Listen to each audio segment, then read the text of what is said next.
Waheguru Ji Ka Khalsa, Waheguru Ji Ki Fateh. My name is Jasleen Kaur, and I'm a transcreator on the Guru Granth Sahib Project. We're excited to announce the release this month of the second half of Gauri Thiti Bani, so stanzas and pauris 9 through 17. And I thought I would kind of tell you guys a little bit about one of the pauris that we've been really thinking about as a team on the Guru Granth Sahib Project, and also as a larger SikhRI team, in sort of a roundabout way, because these conversations have come up just in our meetings and things. So in the 15th pauri, the Guru answers this question of how we can find a state of fearlessness.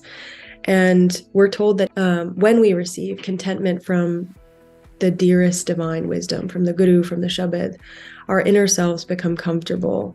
And that comfort is not superficial or transient. It's lasting and it's internal.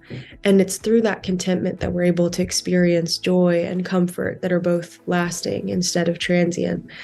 And our minds and bodies become cooled and silent, and we're able to feel that sense of peace and natural connection with the wisdom that we're seeking. And so then the question from the seeker is like, okay, well, how do I get that to happen?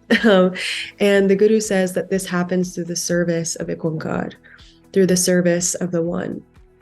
And something we've been thinking about a lot as a team is like the difference between going through the kind of physical motions of something, the physical motions of praise, the physical motions of service, versus going through those things in a way that is reflective of an internal change and an internal sort of motivation of principle or virtue. And so this kind of service is not just any kind of service. It's serving the Creator through praise, through thought, through behavior. It's engaging in service that is a form of physical praise, if we can think about it like that. And it's through this kind of service that the bonds of our vices are broken, our entanglements are removed, and our tasks become fruitful and complete. And it's also through the remembrance of Nam, through the identification with IkOankar, with the one light, that our false thinking or bad thinking, our negative understandings, our flawed understandings are removed. And these are the things that keep us from connecting with IkOankar. So it's through all of this, and I know this is a long process, but it's through all of this that our pride leaves us. And this is important because when we're still full of pride, I mean, we've all dealt with like our stubborn minds in many different sort of contexts and scenarios, but when we're full of pride, it's really hard for us to ask for help. We see that in our like worldly relationships, and it's even harder to ask for help from IkOankar when we're in that state of sort of stubbornness and pride. And so when that pride leaves us, we are finally able to take the shelter of the Transcendent One. We're finally able to seek the protection and the help of IkOankar, as well as connection with IkOankar. And it's through that sanctuary, through that refuge, that our comings and goings are eliminated. And these comings and goings are not necessarily just like this idea of reincarnation, right? Think about the comings and goings that you go through in the span of a day, between joy and sorrow and vices and emotions. Like, we're constantly going every which way. So even that kind of coming and going is removed. And I think this is important because we have to remember, like, the larger context of this Bani is the lunar calendar and the transactional relationship people have with the divine through like rituals that are adhering to a particular time and a particular shape of the moon and a particular ritual.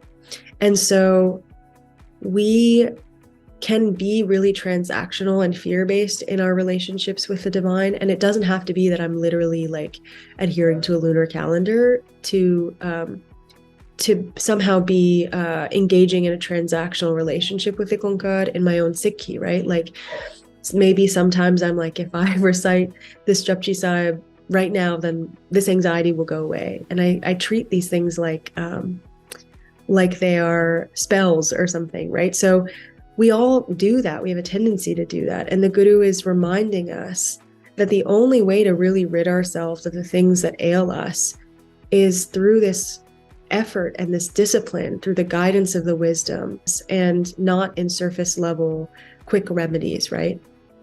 So the Guru's guidance is for us at all times, no matter the day, or the time or the place.